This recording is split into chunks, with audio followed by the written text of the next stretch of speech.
Notre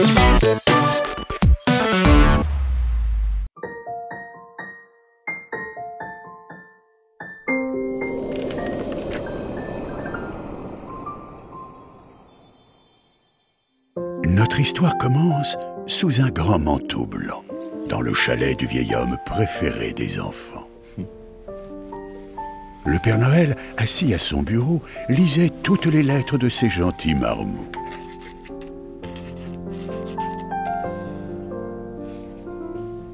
Et lorsqu'il leva son regard, il vit deux hommes et une femme avec de très jolis costards. Bonjour Monsieur Noël, je suis John Delay, PDG de King Toys.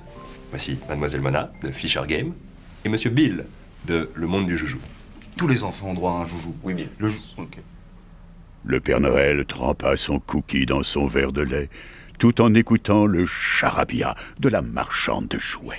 Écoutez, Monsieur Noël, l'économie mondiale ne s'est jamais aussi bien portée. Alors, votre artisanal avec vos petits lutins, c'est bien mignon. Mais on est en 1957, Monsieur Noël. Il faut passer à une production industrielle plus massive. Hein? On se sort les grelots, maintenant.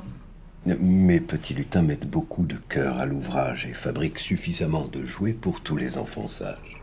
Ok. Ça rime, ok, mais c'est complètement con. Être sage toute l'année et recevoir un cadeau pour être récompensé, tel est l'esprit de Noël que l'on retrouve dans chaque foyer. Je sens que ça va vite me saouler les rimes, moi.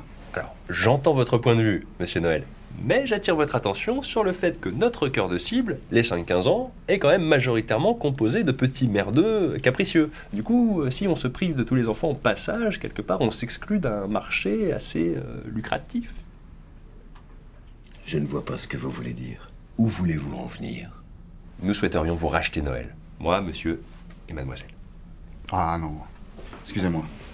Tu vas pas commencer à faire des rimes toi aussi, hein. Me racheter Noël, mais ça va pas bien. Je viens à peine de le racheter aux chrétiens. L'un des affreux compères sortit de sa besace un contrat qui parlait d'exclusivité, de délocalisation et de rachat. En lisant ces mots, le Père Noël n'en revenait pas. On voulait même l'utiliser pour une marque de soda. Les trois associés n'avaient vraiment pas l'air réglo. Le Père Noël se leva et leur tourna le dos.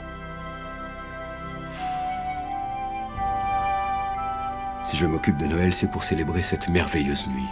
Un soir dans l'année où l'on oublie nos problèmes, nos soucis. Où les familles se retrouvent autour d'un bon souper, où les enfants s'amusent avec leurs nouveaux jouets. Où le plus vieux de la famille se retrouve...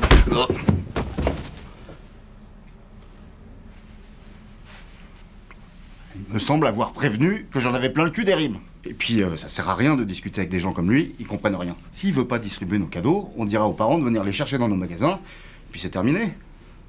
Non? Ok. Et qu'est-ce qu'on fait de lui maintenant? Alors, moi, j'ai peut-être une idée. L'un des trois compères découpa le vieil homme à la disqueuse. La tâche fut galère et extrêmement fastidieuse. Si j'ai touché un truc, là. Puis ils balancèrent les morceaux dans la cheminée. Quelque part, le Père Noël connaissait déjà le trajet. Les gens vont remarquer qu'il a disparu. Ils vont finir par s'en douter. Un type aussi gentil que le Père Noël, ils se diront qu'il a jamais existé. Alors, sans déconner, elle est encore branchée. Alors il va vraiment falloir arrêter de m'emmerder avec les rimes si vous voulez pas finir avec le vieux là-dedans.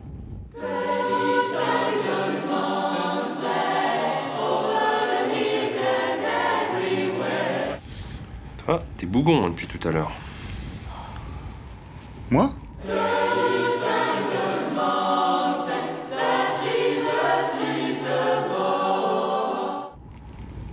Si, tu t'es bougon. Vous C'est pas agréable d'être en ta compagnie depuis tout à l'heure. Ok, mais c'est pas... Bah, pose ça. Tu veux du lait?